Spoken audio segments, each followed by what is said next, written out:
உலகை எழுப்பும் ஞாயிறு அங்கே குடியிருப்பான். அவன் ஆனை முகத்தனின் அடியவர் மனத்தில் ஒளியாய் வந்து கொலுவிருப்பான்.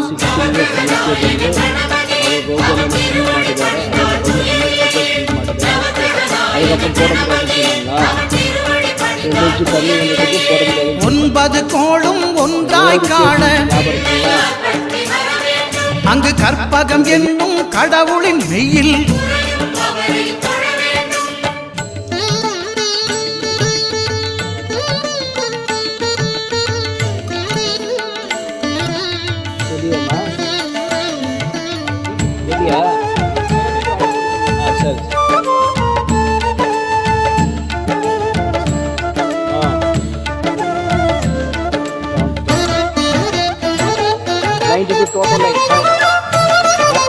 திங்கள் பகவான் திருமுகம் காண